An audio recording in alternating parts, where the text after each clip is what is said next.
Welcome बच्चों आपके अपने चैनल पर। जैसा कि आप देख रहे हैं कि 11.2 के क्वेश्चन नंबर 7 के साथ आज मैं शुरू कर रही हूं।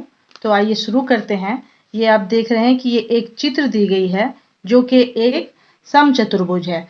तो इस समचतुर्भुज में जो आपको दिया गया है SPQR, ये एक समचतुर्भुज का चित्र है। इसमें आपसे सवाल ये किया जाता है कि x और y का मान ज्ञात करें। ठीक है, यहाँ पर कोण ना निकाल करके आपको सम्मुख भुजाएं दी गई है। सम्मुख भुजाएं आप जानते हैं कि समलंब चतुर्भुज या समांतर चतुर्भुज की सम्मुख भुजाएं बराबर होती हैं। तो इसमें यहाँ पर SP और QR या RQ ये सम्मुख भुजा है और PQ और SR भी एक सम्मुख भुजा है। तो चलिए पहले इसे बनाते हैं। जैसे कि देख रहे कि PQ बराबर PQ बराबर है किसके? SR या RS? SR। ठीक है, तो PQ आपका क्या दिया गया है? 2y plus 1। तो यहां पर PQ में हम पुटअप कर देंगे 2y प्लस 1। अब ये बराबर का निशान देना है। SR कितना दिया गया है? SR 19 दिया गया। ये SR है, ये 19 दिया गया है। तो यहां लिख देंगे 19। ठीक है, अब यहां पर 2y रहने देते हैं और ये 19 इधर है, इधर 1 ले लेते हैं तो वो माइनस में बदल जाएगा। ठीक है, तो इसलिए अब क्या करेंगे? y बराबर आपका हो जाएगा 19 में से 1 गया तो 18 और ये हो गया 2 बटे में आ गया और यहाँ पर ये कट जाएगा। तो y हमारा क्या निकला? 9। तो हमें क्या निकालने के लिए कहा गया था? x और y। तो हमारा y मालूम हो गया। आइए x मालूम करते हैं। SP बराबर है किसके? QR के। SP कितना दिया गया हमारा?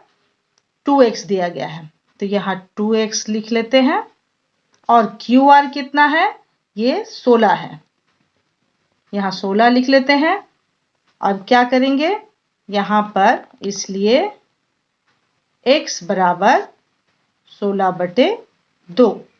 इसको काट देंगे, 8 आता है। तो हमारा x आया 8 और y आया 8 नंबर में दिया गया है कि क्या ये एक समलंब चतुर्भुज है, इसकी कौन कौन सी भुजाएं समांतर हैं।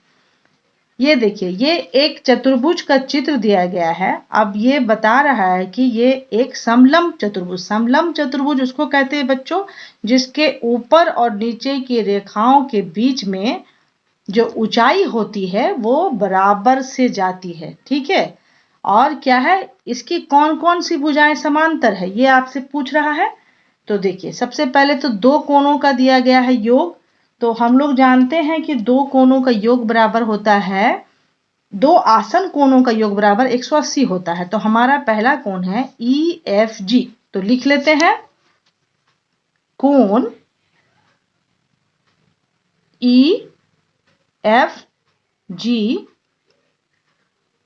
प्लस फिर ये कोण हो गया FGH।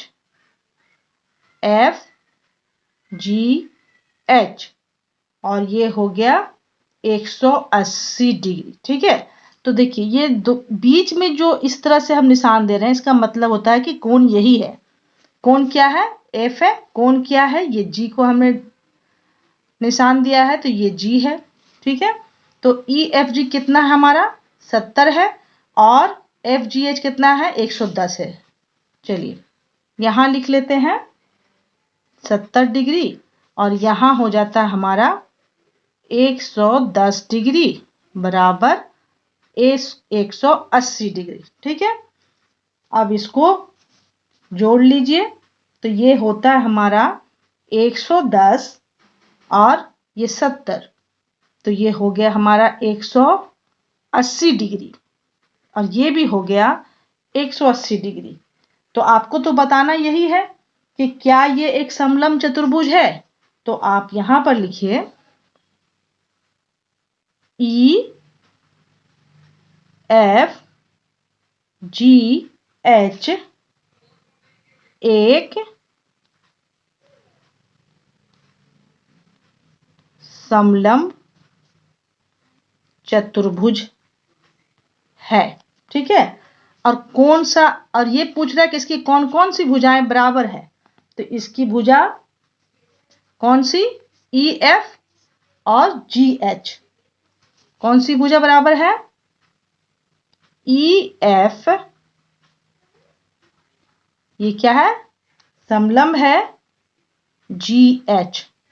ठीक है, हमारा 9 नंबर में दिया गया है कि AB समलंब है CD, तो कोण C का मान क्या होगा। ओके, तो ये है आपका AB और ये है आपका CD या DC। ठीक है, ये एक समलंब चतुर्भुज है और कोण भी दिया गया है 105 डिग्री, और यहाँ मालूम क्या करना है, कोण C।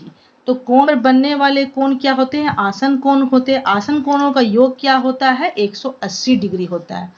कोण B प्लस कोण C, कोण B प्लस कोण C बराबर 180 डिग्री। ठीक है, किस लिए, ये आसन कोण है 105। यहां लिख लेते हैं 105 प्लस कोण C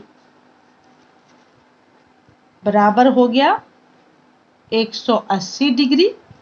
तो यहां आ जाएगा कोण C निकालना हमें है, तो 180 डिग्री माइनस 105 इधर आ जाएगा,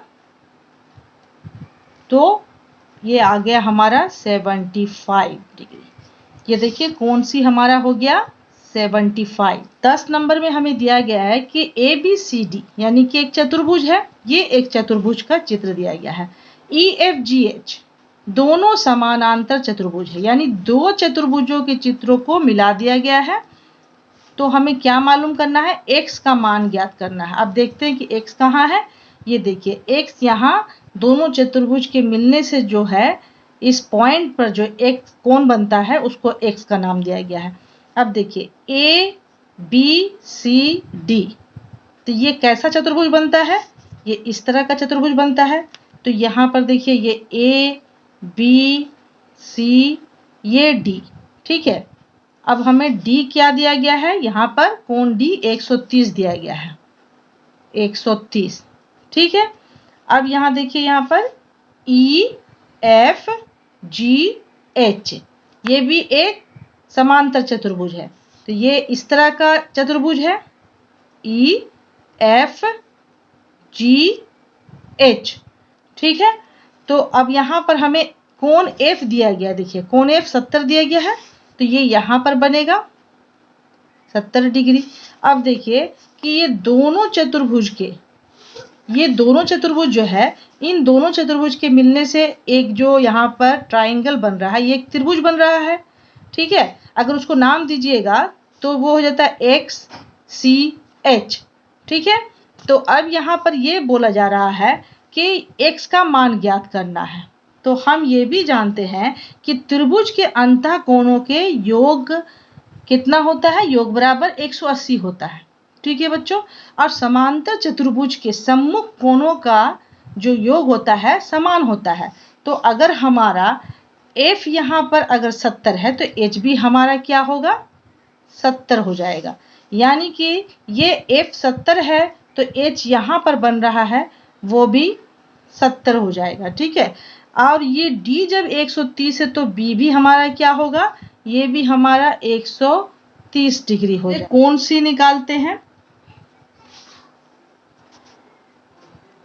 देखिए कोण D प्लस कोण D प्लस कोण C, ये दोनों एक ही लाइन में बन रहा है कोण। ठीक है, बराबर 180 डिग्री होता है। ठीक है, तो अब यहाँ पर D हमारा क्या है, 130 है, 130 डिग्री प्लस कोण C बराबर 180 डिग्री। अब यहाँ स्थानों की अदला बदली करते हैं, ये कोण C रह जाएगा बराबर 180 डिग्री माइनस 130 डिग्री, ठीक है, ये हो गया 50 डिग्री।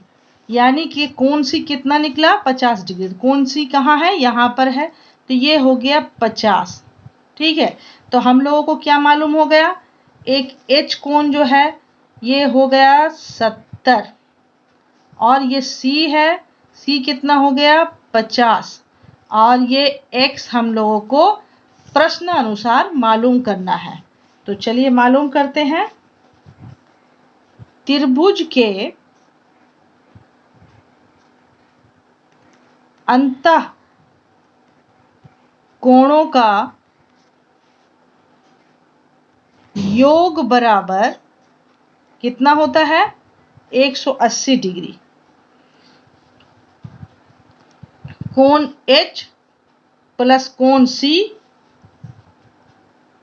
कोण H प्लस कोण C प्लस कोण X इज इक्वल 180।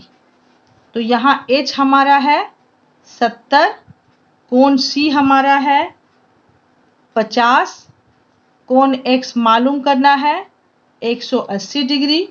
अब यहाँ इन दोनों को जोड़ देते हैं। 120 डिग्री प्लस कोण X 180 डिग्री।